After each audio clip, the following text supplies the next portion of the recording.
I mean, this prosecutor bent over backwards to ensure that there would not be charges filed. And many of us, myself included, have said all along that we would be absolutely shocked if there was an indictment because he rigged the system to get the result he wanted. He got that result. And he never explained in that press conference why Officer Wilson feared for his life. The most important fact in this case, he said that Officer Wilson shot Mike Brown twice in the car. That means that a twice shot, bleeding Mike Brown is running away. Officer Wilson knows he is not armed.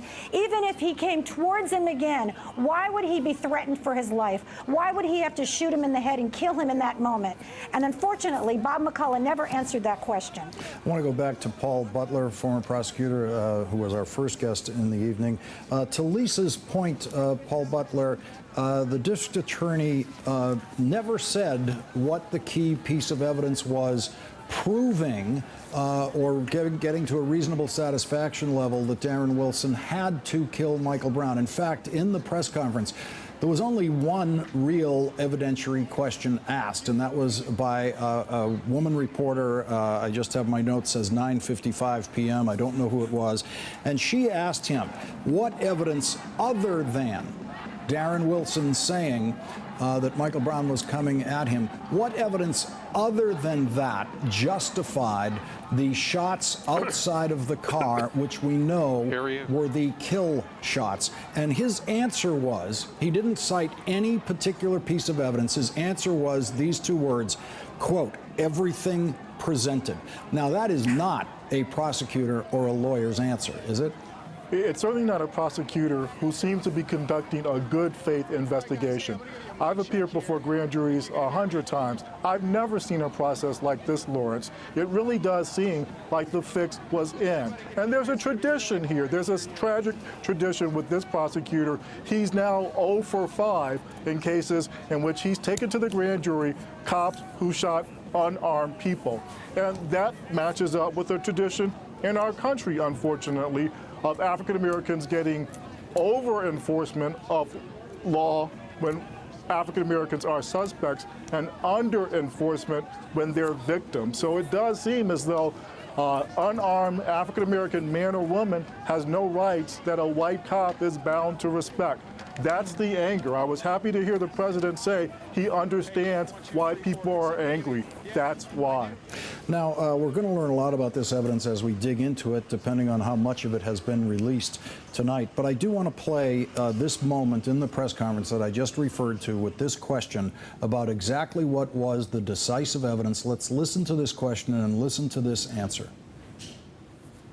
You cite Officer Wilson's description of Brown's movement towards him as a charge. Was there any other evidence that might have led the grand jury to conclude Wilson had reasonable cause for the use of deadly force? Well, again, I think you have to have, I'm not privy to the deliberations, and so I can't say what they saw as highly significant or not, but they had all the information, and they were charged with, and they were told that here's what the law requires, that you consider all of the evidence and the information. And so it's not just, as in most cases, it is not just one bit of evidence that says, all right, that's it, that's all we need to hear. It's everything that is presented, which is why we wanted to make this as complete and thorough as possible. Jerry Reed, when he says everything that was presented, that includes what Michael Brown was doing in the store, for example, which is completely irrelevant to your decision to shoot him on the street. Yeah. On the street, he has to do something that threatens your life. Right. That is the law. And this district attorney could easily have said, yes, the key piece of evidence that justifies the shots, which he only referred to as several shots, a stunningly imprecise description by a prosecutor. Those several shots that were fired outside the car, here's the key piece of evidence that justifies those shots fired outside the car. He did not offer any evidence that justified the shots fired outside the car. Yeah, and it's interesting, and it's interesting that Lisa Bloom described it as a defense presentation, because that is what it sounded like. He went into this long preamble in which he presented something like a narrative, but that left out really important questions and really important information. How far away from the police officer was Micheal Brown at the time he was shot? And to your point, what was the piece of evidence that finally led to the grand jury deciding that there was not enough here to return an indictment even on the most minimal charge? And I think what was also sort of strange about McCullough's presentation, in its sort of blanditude and dryness, was that it was sort of devoid of the emotional core of this case.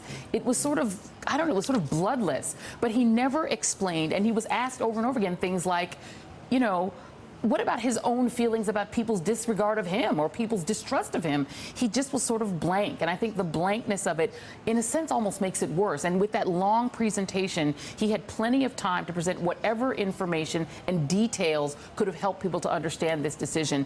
And he just chose not to do it. We're joined now by SiriusXM's Mark Thompson. Mark, we have video up now of I believe we have a protest in New York City. You've been with us for the evening. It's at Columbus Circle. Looks like very peaceful. Mark, your reaction to the announcement tonight by the prosecutor and what we've seen in Ferguson tonight? Well, first of all, my thoughts and prayers are with Micheal Brown's family. I cannot imagine how devastating this must feel for them. My thoughts and prayers are completely with them.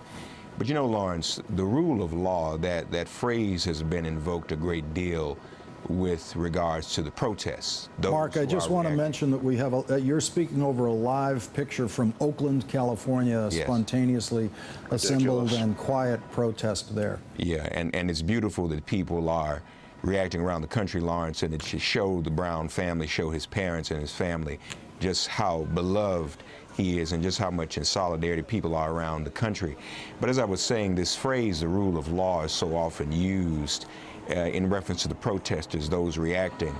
But it was very clear tonight when this prosecutor spoke, and he clearly is not a prosecutor, that the rule of law was not employed in this case in what was presented to the grand jury. This is probably the first time in the history of American jurisprudence that you've had a prosecutor come out and basically announce that he failed at his job and that he did not win an indictment, which is what a prosecutor is supposed to do. This perhaps should have never gone to a grand jury. Darren Wilson should have been indicted to begin with. And so here we are again, another justification of the killing of an unarmed young man, an unarmed African-American, for no reason at all, and an officer getting away with it. I think we're encouraged by the president's words tonight. You know, it seems that JFK had Birmingham, LBJ had Selma, and now President Obama has Ferguson. But we must go beyond this. We must demand body cameras for officers around the country.